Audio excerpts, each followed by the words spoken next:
Salutare tuturor! Eu sunt Destroyer și astăzi o să citim câteva poezii scrise de mine. Haideți să începem. Școala amuzantă. Școala este amuzantă, foarte, foarte minunată. Nu îmi plac pauzele scurtele, pentru că atunci urlă toată lumea și mai pun o paranteză ca să nu iau doi la teză. La mate, științe și engleză, ba sunt chiar și la franceză, la română mai puțin, acolo scap foarte ieftin. Notele sunt o tonă, școala e cam monotonă, coviduțul de la școală mai bagă și frică în oală. Serios, acu Gigel, stai departe de Ionel, că te prinde covidel. Geamurile sunt deschise, fermoarele sunt închise, este foarte, foarte frig, a înghețat până și grip.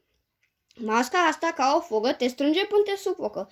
Cu gelul nu e problemă, că l-avem în buzunar ca un mare cronicar. Sunt eu și e amuzant, nu-s deloc enervant că am luat 10 la teză. Ghici la ce? Fix la engleză. Bine, hai să ne oprim. Să nu ne molipsim. Covid zice hai că vin. 2. Niciun sens. Am uitat să vă mai spun că la noi nu e săpun. Ar fi trebuit să fie numai flori și veselie. Cum este mai puțin de COVID ne plictisim. Grig era pur singur pentru că era pe linkuri. Copile ia în minte să îți iei un feon pentru că colegul tău cu 7 litri de șampon te umple de ding-dong scris pe un casetofon. Astăzi la franceză noi am dat o mare teză. Fix acum i-am amintit că nimic nu am citit. Și acum eu văd în lapte că am luat un mare 7. Am făcut noi la română tez de scris cu nicio mână. Adică, scoți dicționarele, să scrii cu picioarele.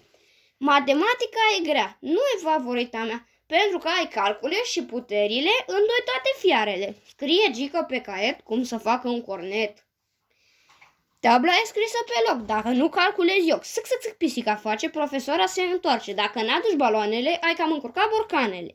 Desenate pentru că aia aveai temă. Îl mai știți voi pe Grigore, care nu venea la ore.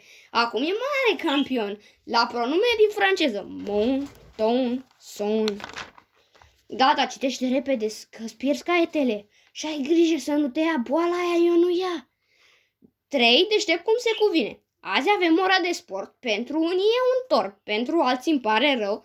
Foarte adânc hău. De exemplu, un băiat dă minge până să spart. Știu de ce și cum făcea, a lovit-o cu cartea. Ai grijă că la biologie nu-i ca la geografie. Trebuie să cauți și în zadar plante pentru un ierbar. Ce film vedem noi azi, unul la care de râs cazi? Charlie Chaplin se numește și tot la cum veselește. La engleză ia un 10, că de nu hârtia e rece. Dacă nu vrei să îți strici mintea ta și gândul brici, învață cât poți de mult că de nu e un insult pentru mintea ta și chiar și cu mințenia. Haide, frate, să încheiem tot ce am vrut să începem. În afară de școală, e simplu să ai un subiect multiplu și să nu știi de el. Râdă și Gigi, la cât de simplu era, cum să nu-ți dai seama?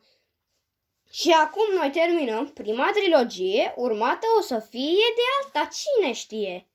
Dacă v-a plăcut acest video, nu uitați să dați un like, subscribe și share pentru a ne ridica mai sus în YouTube.